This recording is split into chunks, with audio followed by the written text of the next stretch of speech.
बात जनमानस में व्यक्ति व्यक्ति का जुड़ाव हो रहा है। शिव के जगत गुरु स्वरूप की व्याख्या पुस्तकों में मिलती है, शिव के शिष्यों की भी व्याख्या पुस्तकों में मिलती थी, मगर शिव जन के गुरु कैसे होंगे इसकी व्याख्या पहली बात सन 1974 शिव शिक्षता के सूत्रधार वरेण्य गुरु भ्राता साहब श्री हरीन्द्रानंद जी के द्वारा मृत्युलोक संकल्प के साथ लाया गया।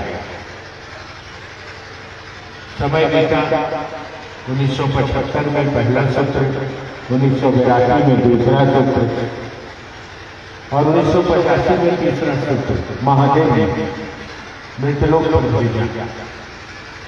अब महादेव ने देख लिया कि अब मेरे गुरु स्वरूप की व्याख्या पुस्तकों में बंद नहीं रह सकती है। एक महामानव आया और जगत में इस बात को उल्लेखित लोगों के बीच में प्रचारित कर दिया कि शिव तुम्हारे भी गुरु हो सकते हैं। तो महादेव ने गुरु पद पर आसीन होना पड़ा। वो गुरु है, आदि गुरु है, मगर कभी किसी ने जन जन के गुरु के रूप में उनको प्रतिष्ठित नहीं किया। आगे महादेव हम लोग शिष्य भी बने। इस इलाके में तेसुआ में, केवसा में, अतरी में, बरवाली में, डिहरी में, भैया थान में, हर जगह शिव चर्चाएं हो रही। आप गौर करेंगे तो पाएंगे कि आज से पहले शिव चर्चा नहीं होता था और लोगों की चर्चा होती थी। व्यक्ति गुरु हुआ था, उनके पांव धोए जाते थे, आदमी से कान में मंत्र लिया जाता था, गुरु सिख हुआ जाता था, आदमी को धन दिया जाता था, पैसे दिए जाते थे, जो भी बनता था लोग देते थे। लेकिन अब गांव गांव में शिव चर्चा हो रहा है। हर लोग शिव का शिष्य बन रहे हैं और महादेव की दया प्राप्त कर रहे हैं। जैसे शिव गुरु की बात जगत में चली, जात और धर्म की बात खत्म हो गई। आज से पहले धर्म था, जात, कोई वैश्य था, कोई क्षत्रिय था, कोई शूद्र था, कोई ब्राह्मण था। ब्राह्मण के पंडित गुरु अलग होते थे, शूद्र का अलग होता था, क्षत्रिय का अलग होता था, वैश्य का अलग होता था, क्योंकि मांस मछली खाने वाले को वो शिष्य नहीं बनाता, झूठ बोलने वाले को मंत्र नहीं देते, ईर्ष्या क्रोध का अहंकार करने वाले को अपना चेला नहीं बनाता। तो इस तरह से खंड खंड में बंटकर हम लोग चल रहे हैं। कोई कुर्मी था, कोई राजपूत था, कोई भूमिहार था, कोई हरिजन था, कोई यादव था। जैसे शिव की बात जगत में आई, वो गुरु है, ये बात जगत में आई।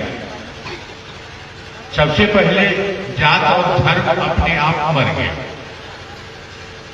शिव चर्चा शुरू हो गई। और शिव चर्चा में कोई धर्म, जात, संप्रदाय, बंधन, खान पान का वर्जना, अमीर और गरीब में भेद, जात और वर्ण में मतभेद नहीं।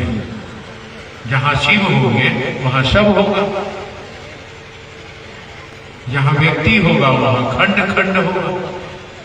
हमको जो अच्छा लगेगा आप करिएगा तो आपको हम अपना चेला बनाएंगे, हमको जो अच्छा नहीं लगेगा आप नहीं करिएगा, आप करिएगा तो आपको चेला नहीं बनाएंगे, कान में मंत्र नहीं देंगे। ऐसा ही हुआ धरती पर। आज से पहले एक गुरु हुए मच्छेंद्रनाथ, जिनको मच्छेंद्रनाथ कहा जाता है, मच्छेंद्रनाथ। मच्छेंद्रनाथ ने कहा कि जो सूरा और सुंदरी लेके आएगा, सूरा माने शराब, सुंदरी मतलब नारी, स्त्री, जो सूरा और सुंदरी लेके आएगा वही मेरा चेला होगा। उनके चेला हुए गोरखनाथ, जिनको गोरक्षनाथ कहा जाता है। पहले गांव गांव में वो ललका कपड़ा पहन के फिरिंगी लेके बजाते, घर घर में मांगते चलते थे ना, गुदड़ी दे दो, ये दे दो, गोरखनाथ का चेला। तो मच्छिंद्र नाथ ने कहा कि जो सुरा, शराब और स्त्री लेके आएगा उसी को हम अपना चेला बनाएंगे। उन्हीं का चेला हुआ मच्छिंद्र नाथ। मच्छिंद्र नाथ ने कहा कि सुरा और सुंदरी जो छोड़ के आएगा उसको हम अपना चेला बनाएंगे।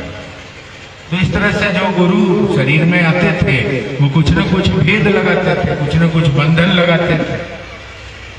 कुछ लोग आए, उन्होंने कहा कि झूठ बोलना छोड़ दो, पाप करना छोड़ दो, पराये धन को ठेला समझ लो, अहंकार मत करना, बहुत तरह की चीजें। तो इसीलिए खंड खंड में बटे हुए थे हम लोग। एक ही पिता के बच्चे हैं हम लोग, हमारा घर एक है, हमारे माँ बाप एक है, हमको जाना एक जगह है, हम आए एक जगह से है। ये शरीर का रूप और रंग अलग अलग होगा, कोई गोरा होगा, कोई काला होगा, कोई सुंदर होगा, कोई कुरूप होगा, लेकिन इन सभी शरीरों में बैठी हुई आत्मा का रंग एक होगा। आप सभी शरीरों के अंदर देखेंगे तो आत्मा एक होगा। ये जो हम आप बैठे हैं यहाँ शिव चर्चा में, इसमें बहुत सारे जात और धर्म के लोग बैठे हैं। इसमें कोई खीर खा के आए होंगे, कोई मांस खा के आए होंगे, कोई फल खा के आए होंगे, और सब एक दूसरे से सांस ले रहे हैं और छोड़ रहे हैं।